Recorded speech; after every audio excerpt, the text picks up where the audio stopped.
मित्रों, मैं doctor TP Tripathi, वास्तविक ज्योतिष आचार्य, मछली शहर, जौनपुर, यूपी, इंडिया से आपसे बात कर रहा हूँ। गीता पर मैं आपको 11 अध्याय का दे चुका हूँ। गीता के अद्भुत फल, चमत्कारिक फल जो आपके जीवन में अमृत घोलेंगे, अमृत घोलते हैं, आपका जीवन सुख में शांत, मोक्षदायिनी बना देते हैं। आज मैं आपको उसी सिलसिले में 12वें अध्याय का क्या फल होता है वो मैं आपको दे रहा हूँ। मैं आपको 4 श्लोक पढ़ के सुनाता हूँ। कुल इसमें 20 श्लोक हैं, 16, 17, 18, 19, 20। मैं 17, 18, 19, 20 श्लोक आपको सुनाता हूँ। 17वें श्लोक में भगवान कहते हैं, यो न हृष्यति न देष्टि न शोचत न कांक्षति शुभाशुभ परित्यागी भक्तिमान्य स मे प्रिय। समः शत्रौ च मित्रै च तथा मानापना नयो शीतोष्ण सुखदुःखेषु समः संग विसर्जितः। तुल्यानिद्या स्तुमानी संतुष्टो येन केनचित् अनिकेत स्थिरभतिर्भान मान में प्रियो नरः। ये तु धर्मामृतमिदं यथोक्त पर्युपासते अहर्धाना मत्परा परमा भक्तास्ते तीव ते प्रिया। वो कहते हैं अर्जुन से कि हे पार्थ, हे अर्जुन,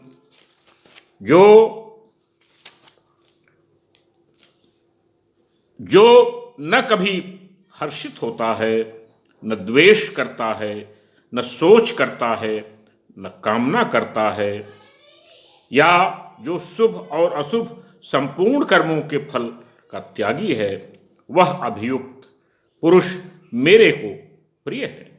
जो पुरुष शत्रु मित्र में और मान अपमान में सम है तथा सर्दी गर्मी सुख दुख आदि में द्वंद्वों में सम है और सब संसार में आसक्ति रहित है, तथा जो निंदा स्तुति को समान समझने वाला मननशील है, अर्थात ईश्वर के स्वरूप का निरंतर मनन करने वाला है, एवं जिस किस प्रकार से भी शरीर का निर्वाह होने से सदा ही संतुष्ट है और रहने के स्थान में ममता रहित है, वह स्थिर है, बुद्धि वाला है, भक्तिमान है, पुरुष मेरे को सर्वथा प्रिय है। और जो मेरे परायण हुए अर्थात मेरे को परम आश्रय और परम गति एवं सबका आत्मस्वरूप और सब से परे परम पूज्य समझकर विशुद्ध प्रेम से मेरी प्राप्ति के लिए तत्पर हुए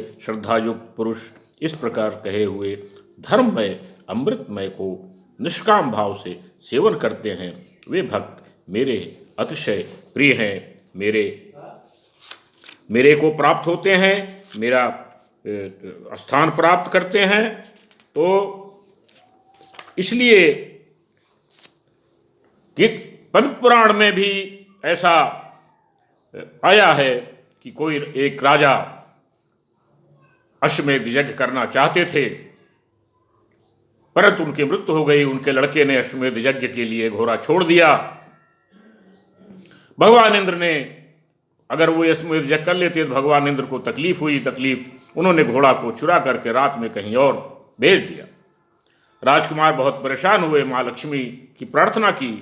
माँ लक्ष्मी ने कहा, मेरे मंदिर के दरवाजे पर एक ब्राह्मण रहते हैं, उन लोगों में सिद्ध समाधि के नाम से विख्यात है, वो मेरी आज्ञा से तुम्हारा सब काम पूरा कर दे। माँ लक्ष्मी ने उनको ऐसा करने के लिए कहा। उन्होंने अपने तपोबल से सारे देवताओं को बुलाया और बोले, इंद्र, तुम राजकुमार के घोड़े को वापस कर दो, नहीं तो तुम्हारी खैर नहीं। इंद्र घबराए, उन्होंने घोड़े को वापस किया। राजकुमार ने अश्वमेध यज्ञ किया और उसका उनको पुण्य मिला। उन्होंने ऋषिवर से पूछा कि आपको ये शक्ति कैसे प्राप्त हुई। ऋषिवर ने कहा, राजन, मैं गीता के 12वें अध्याय का निरंतर पाठ करता रहता हूँ, उसमें रमा रहता हूँ, इसलिए मुझे ये सिद्धि प्राप्त हुई है कि मैं आपका खोया हुआ घोड़ा आपको वापस मिला, जिसमें इंद्र भी घबराए। मित्रों, 12 अध्याय का पाठ करने से आपके सब काम संपूर्ण हो जाएंगे। कोर्ट कचहरी कोई भी मुश्किल काम नहीं बन रहा है, काम उलझा हुआ है बहुत दिनों से, पैसे नहीं आपके निकल रहे हैं, आप गीता के 12 अध्याय का पाठ करें और फिर देखें आप उसके चमत्कार। आपके संपूर्ण काम गीता के 12 अध्याय के पढ़ने से बन जाएंगे। प्रेम पूर्वक भगवान कृष्ण को समर्पित करके, अपने को सरेंडर करके गीता के 12 अध्याय का पाठ बहुत समय नहीं लगेगा। 20 श्लोक हैं, 20 श्लोक पढ़ने में मुश्किल से 10 मिनट लगेगा। गीता की किताबें बहुत सस्ती मिल रही हैं, गीता प्रेस गोरखपुर की भी हैं, और भी किताबें सस्ती मिलती हैं 25-30 रुपए में। पद्म पुराण का महात्म के गीता का महात्म मिल जाएगा, आप अवश्य पढ़ें, आपको फायदा होगा, आपके जीवन में निखार आएगा, आपके परिवार में निखार आएगा, आपके जीवन में खुशहाली बढ़ेगी, आप सुख प्राप्त करेंगे, निरोग प्राप्त करेंगे।